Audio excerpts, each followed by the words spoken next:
Anak-anak, kita mulai ya. Siapkan Ya, Pak. diri, konsentrasi. Ya, Pak.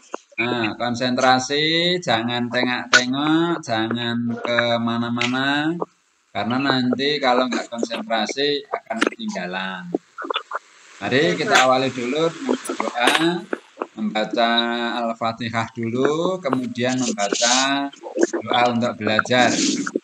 Mari. A'udzu billahi minasy syaithanir rajim. Bismillahirrahmanirrahim. Alhamdulillahi rabbil alamin. Ar-Rahmanir-Rahim. Maliki yaumiddin. Iyyaka na'budu wa iyyaka nasta'in.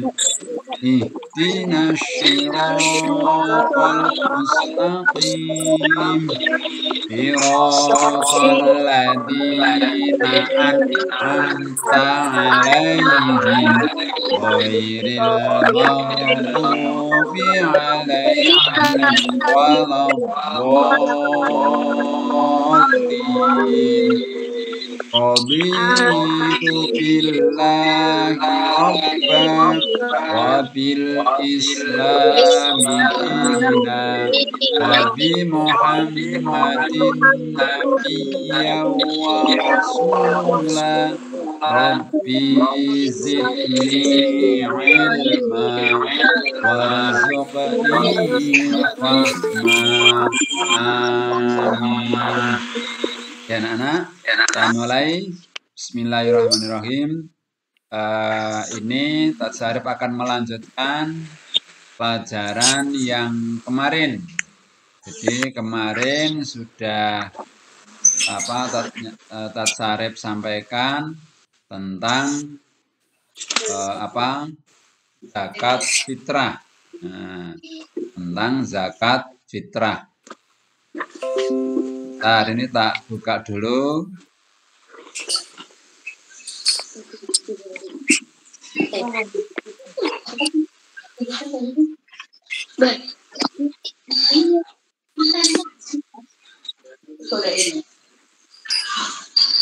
Saya ulang dulu ya, ini materinya tak cari dulu, tadi sudah saya buatkan lah ini.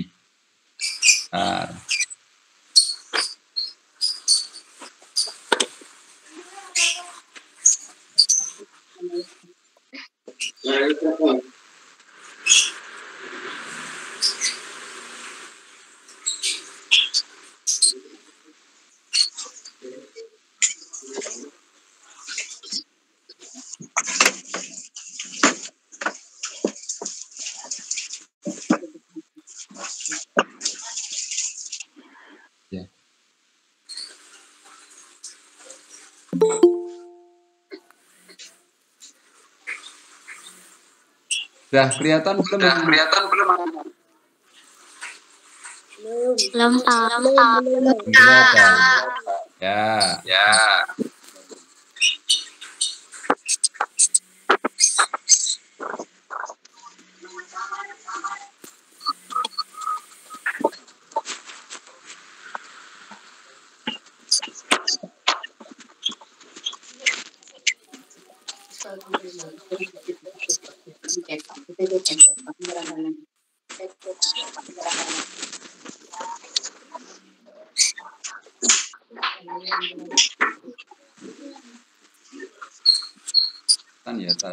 Belum kelihatan ya, Tat.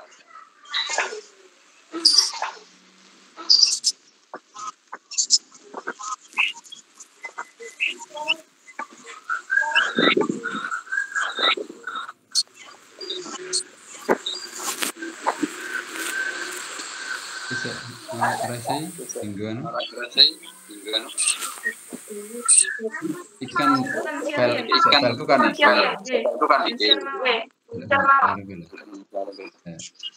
Bernak keler itu lagi.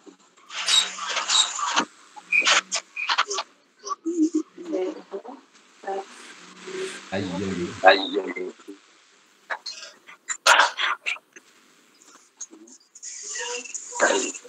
Kan raketan.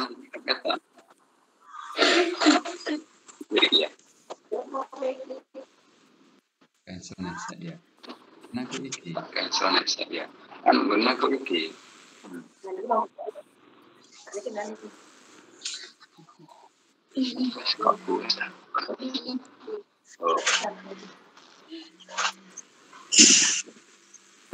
Beda ibu. Oh iya benar. Oke, udah kelihatan anak-anak? Sudah, Pak. Ya? Ya. Kita hari ini Tatsarif akan melanjutkan yang materi kemarin. Hanya Tatsarif perlu menyampaikan dulu tugas anak-anak bagi yang belum, tolong tetap mengumpulkan. Ya, meskipun terlambat, tetap harus mengumpulkan ke MI kapan-kapan kalau ke MI bawa. Ini kemarin ada yang saya ulas, kemarin ada yang salah pengertian. Jadi tolong yang menjawab tugas itu betul-betul diperhatikan, sesuaikan materi yang pernah Tatsarif sampaikan kemarin. Nah, ini kemarin ada yang salah. Dan juga saya minta untuk yang belum mengumpulkan ayatnya itu dalam perintah zakat diberi sakal atau harokat dan terjemahnya.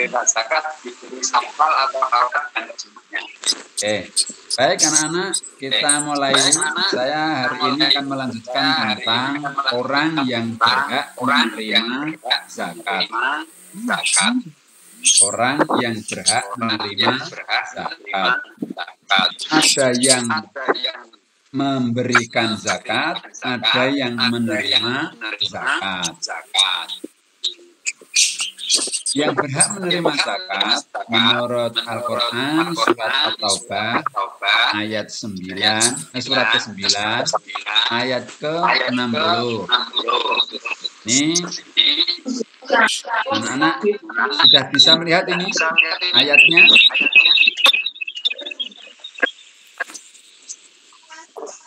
Anak-anak bisa melihat tulisannya? Oke, baik, saya baca dulu. A'udzu billahi minasyaitonir rajim. Innamas shadaqatu lil fuqara'i wal masakin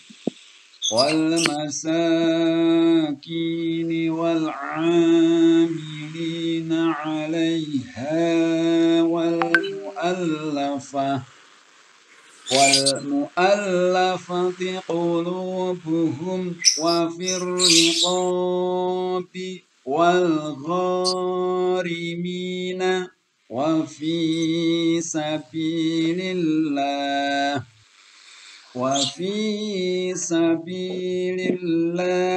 وابن السبيل فريضة من الله والله عليم حكيم.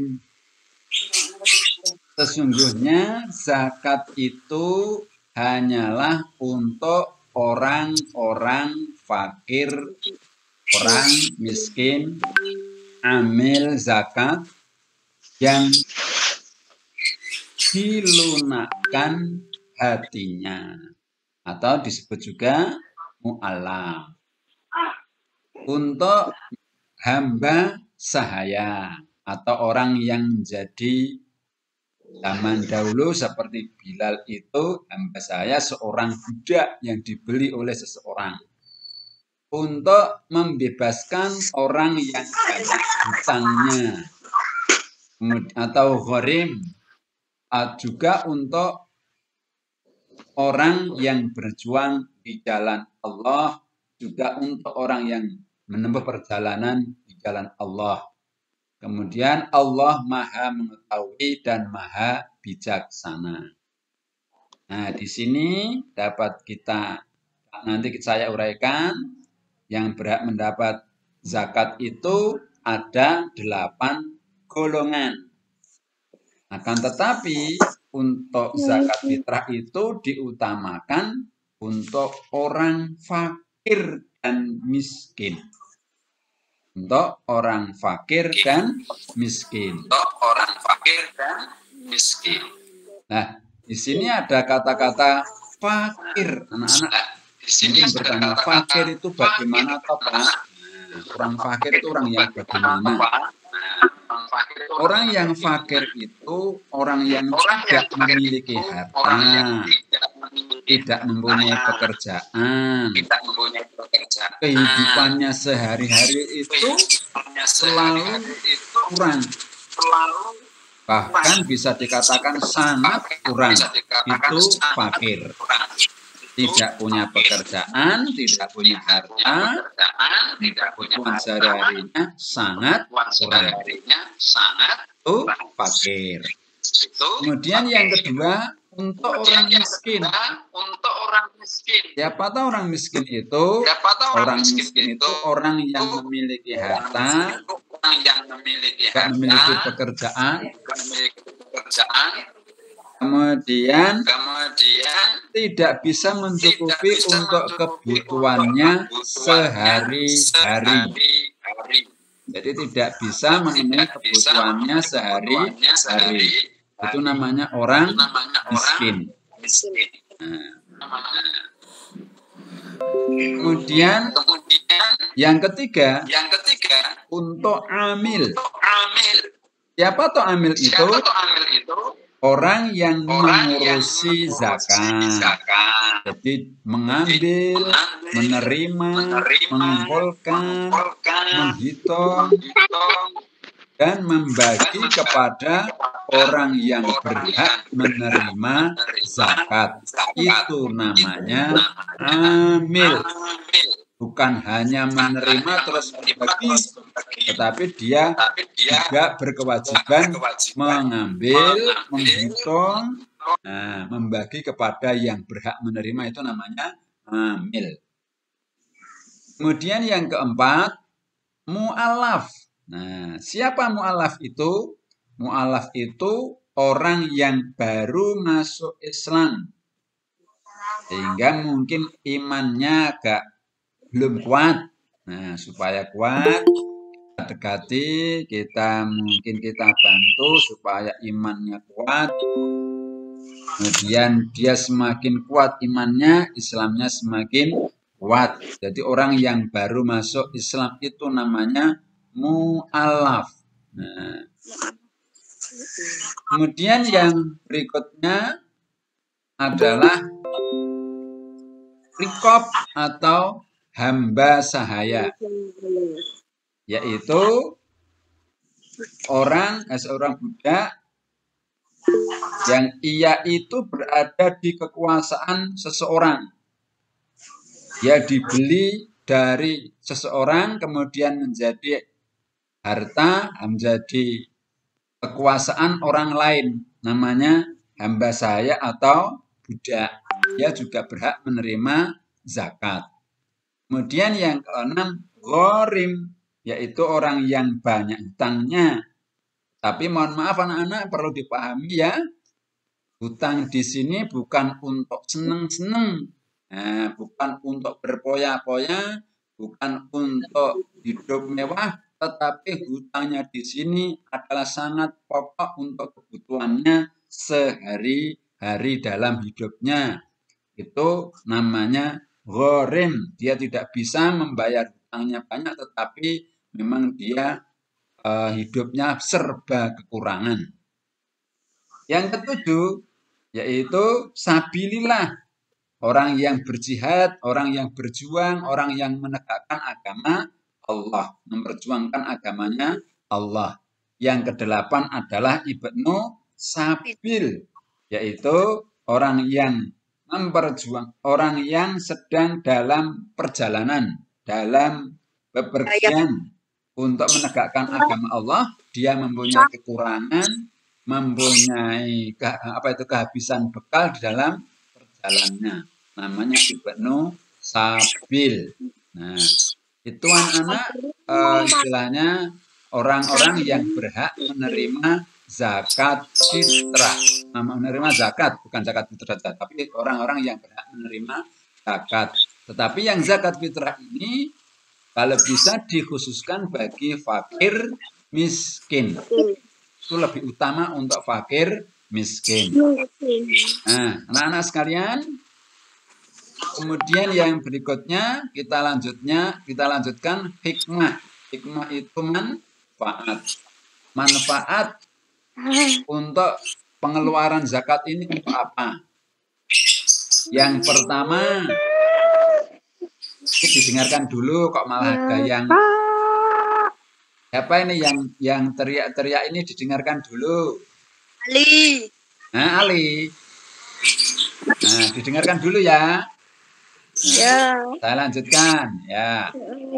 Yang berikutnya hikmah zakat atau manfaat zakat. Pertama, dengan adanya zakat dapat menolong orang yang lemah, orang yang susah, atau orang yang kekurangan agar dapat menunaikan kewajibannya. Yang kedua, memperoleh pahala. Nah, tambahan rezeki dari Allah, memperoleh pahala dari Allah. Maka ketika mengeluarkan zakat, hendaknya dengan diniati ikhlas karena Allah. Kemudian yang ketiga, menunjukkan rasa syukur, rasa terima kasih kepada Allah atas nikmat yang diberikan. Yang keempat, menjauhkan diri dari kejahatan yang akan timbul dari kehidupan yang susah. Kemudian yang kelima, menumbuhkan rasa kasih sayang di antara sesama, antara kaya dan miskin. Jadi kalau dengan zakat ini kita punya rasa belas kasihan. Oh, kasihan orang yang miskin. Kita mungkin berada ya anak-anak, kita ada atau kita mampu, berilah mereka orang-orang yang miskin atau yang kurang. Kemudian yang keenam, dapat membersihkan diri tercela. Sifat tercela apa? Contohnya kikir atau bakhil, tamak atau rakus, sombong, dan sebagainya. Jadi harta itu bukan untuk kita sendiri. Kekayaan yang diberikan Allah kepada kita bukan hanya untuk kita sendiri, tapi hanya dibagi juga kepada yang lain, khususnya bagi mereka-mereka yang miskin atau fakir. Kemudian yang ketujuh, melatih diri menjadi orang yang mulia atau orang yang baik. Kalau dikatakan orang baik bagaimana? Karena kita akan bisa menolong orang lain, meringankan beban orang lain, membantu orang lain, meringankan beban orang lain. Itulah orang yang mulia, orang yang baik. Jadi orang yang baik itu yang bisa bermanfaat ke orang lain, menolong orang lain, membantu orang lain. Pamannya anak-anak juga di rumah, di lingkungan bisa membantu adik, bisa membantu kakak, bisa membantu orang tua. Itu namanya mulia atau baik. Maka silakan anak-anak nanti untuk di rumah selalu berbuat yang mulia atau yang baik. Yang kesembilan, meringankan beban orang yang membutuhkan. Nah, contoh orang fakir, orang miskin pasti butuh. Apalagi anak-anak, keadaan seperti ini anak-anak betul untuk istilahnya mencari uang itu sulit. Kerja itu juga kadang penghasilannya sedikit. Maka mari anak-anak kita bersama-sama satu dengan yang lain saling membantu. Yang ada membantu yang kurang. Yang mungkin ekonominya lebih membantu yang ekonominya kurang. Nah ini tolong nanti anak-anak juga banyak bersyukurnya. Sehingga yang membutuhkan untuk orang-orang miskin itu dapat kita tolong. Kemudian yang ke-9,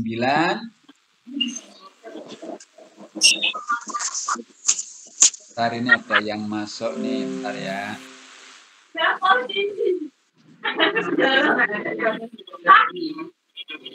Yang ke-9 ini dapat meningkatkan ukhuwah. Jadi meningkatkan persaudaraan. dengan memberikan, mengantar ke rumah yang berhak menerima, ini akan menjalin persaudaraan, kenal satu dengan yang lain. Ya, jadi tambah teman, tambah saudara, ukhuwah Islam insya Allah semakin kuat dengan mengeluarkan, dengan dikeluarkan, dengan dibaginya zakat ini. Kemudian yang ke-10, terbantu fakir miskin. Orang yang fakir, orang yang miskin tadi akan terbantu sehingga kehidupannya, kesusahannya itu akan tertolong. Mereka akan merasa senang adanya bantuan, adanya pertolongan dari yang lain. Dengan diberikan bantuan zakat ini dapat memenuhi kehidupannya, memberikan makan kepada anak keluarganya.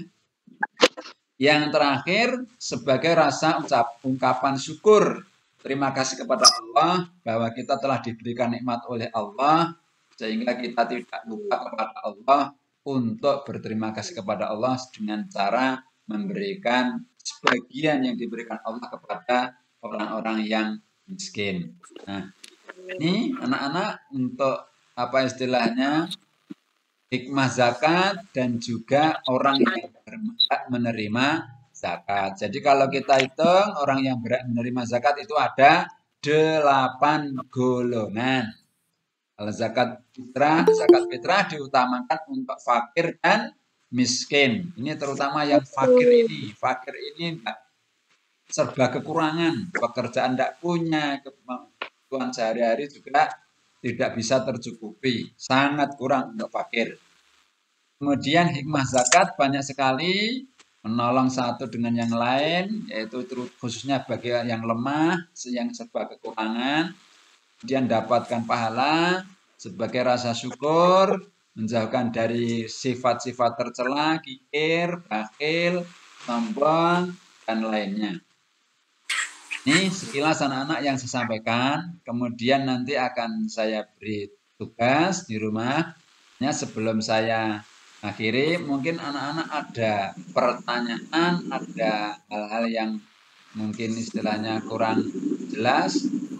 Silakan yang mau tanya, anak-anak bisa istilahnya bisa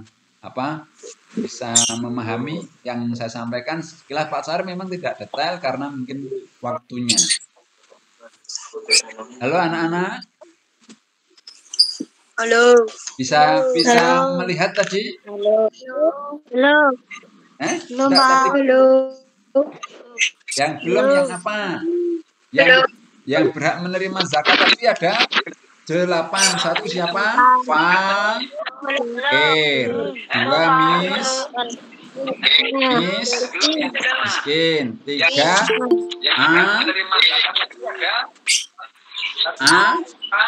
amil. 4 siapa? 4 siapa? Belum tahu. 4 mu'alaf Pak Mu'alim. Yang kelima hamba sahaya atau rikob. Yang keenam gorem. 7 sabilillah. 8 ibnu sabil. Ada berapa golongan yang menerima? 8. Ya, pinter. Nah, nanti dibuka di buku SKI halaman 9, 10 sampai 11. 9, 10 dan 11. Nah, ini halaman 9, 10 sampai 11. Nah, tugas kalian nanti di rumah menghafalkan dalil itu. Innamas shadaqatu lil fuqara wal masakin wal amilin dan seterusnya itu tadi. Harus dihafalkan beserta artinya itu yang pertama. Ya? Ngerti enggak? Ngerti. Di rumah menghafal dalil tentang orang yang tidak menerima zakat dari surat At-Taubah ayat 60 beserta Artinya.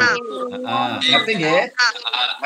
Yang kedua, menulis surat At-Taubah ayat 60 beserta artinya.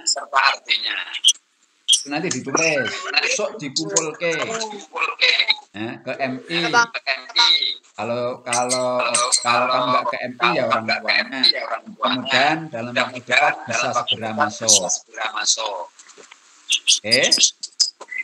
Ada yang mau tanya? Nah. Kita ngikuti ya. Saya coba tanya dulu salah satu. Apa itu ya? Yang Mbak Kaila. Ya, Mbak Kaila. Fakir itu Mbak Kaila.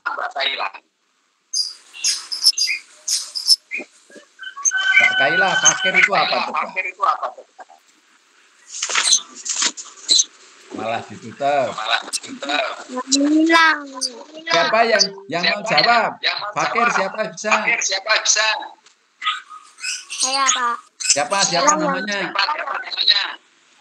Kerjaan serta kehidupan kekurangan. Ya, siapa dulu? Sebutkan namanya. Namanya siapa? Mas Gaming. Ya, silahkan Mas. Fakir itu apa fakir?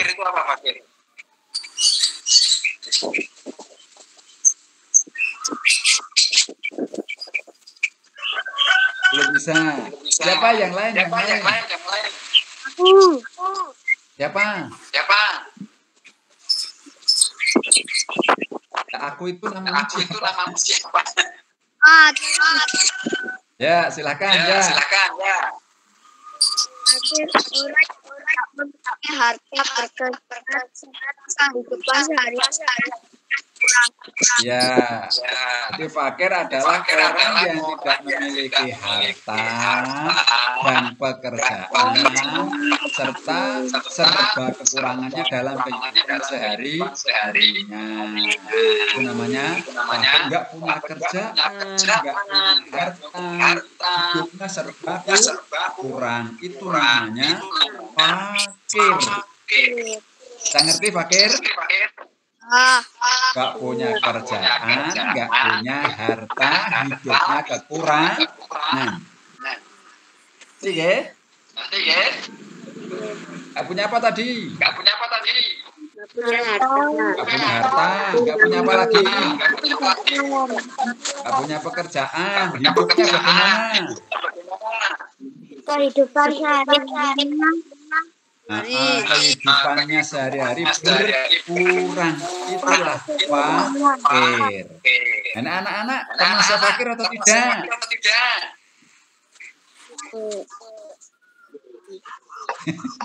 Anak-anak termasuk fakir atau tidak? Tidak. Oh tidak, alhamdulillah. Bisa makan setiap hari? Bisa, ya tak? Ayah punya pekerjaan?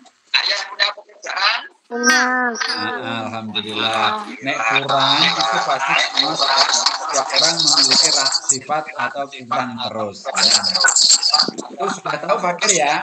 Tidak punya pekerjaan, tidak punya harta, kehidupan sehari-harinya sangat berkurang atau kekurangan. Kemudian yang kedua, miskin. Yang mau jawab miskin silakan. Siapa tuh orang miskin itu? Ya silakan. Ganan.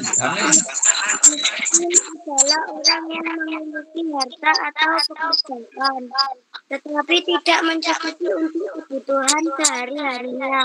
Iya, pinter. Bedanya kalau miskin itu punya pekerjaan, punya harta, tetapi tidak mencukupi untuk sehari-hari. Tidak bisa untuk mencukupi kebutuhan sehari-hari. Namanya miskin. Lebih parah mana anak-anak? Lebih parah mana antara fakir dan miskin itu? Kondisinya lebih parah mana? Fakir atau miskin? Fakir atau miskin? Ayo, apa? Miskin atau fakir? Fakir. Nah, hidupnya lebih parah, lebih susah yang fakir. Kalau fakir nggak punya pekerjaan, kalau miskin punya pekerjaan. Kalau fakir tidak punya harta, kalau miskin punya harta. Jadi lebih parah yang fakir. Kalau miskin punya pekerjaan, punya harta, tetapi tidak bisa untuk mencukupi kehidupannya sehari-hari. Baik anak-anak, nanti yang lainnya dilanjutkan sendiri di rumah ya. Tadi seperti yang saya sampaikan, halaman 9, 10, 11, supaya anak-anak tetap belajar. Ingat, saya satu menulis surat At-Taubah ayat 60 beserta artinya. Yang kedua, dihafalkan. Setorannya sok nek wis mlebu ketemu Pak Sarif. Ya, setoran ayat 60 ini besok kalau sudah masuk beserta artinya. Itu nggih? Saya kira cukup anak-anak pertemuan kali ini. Mudah-mudahan dengan pertemuan singkat ini anak-anak bisa bermanfaat untuk kita semua dan tetap belajar, semangat belajar. Meskipun di rumah anak-anak harus belajar. Kondisinya apapun harus belajar, harus ngaji, harus sholat, hafal. Semangat ya anak-anak. Semangat. Ya, semangat deh. Terima kasih. Mari kita akhiri dengan membaca hamdalah bersama-sama. Alhamdulillah Rabbil Alamin. Selamat belajar di rumah, selamat menghafalkan, selamat mengerjakan tugas yang tadi. Ditulis di kertas, kalau bisa bagus dihiasi kayak kayak figuran, kayak kaligrafi kalau bisa, garis tepinya tulisannya yang besar-besar sampai tepinya. Jadi ayat yang ini ya, ayat yang ini anak-anak, ayat yang di buku halaman berapa tadi, halaman 9 itu ditulis di kertas serta artinya, tulisannya yang bagus, tulisannya yang dihiasi boleh ya, jangan lupa nomor kelas, nomor absen. Terima kasih. Assalamualaikum warahmatullahi wabarakatuh.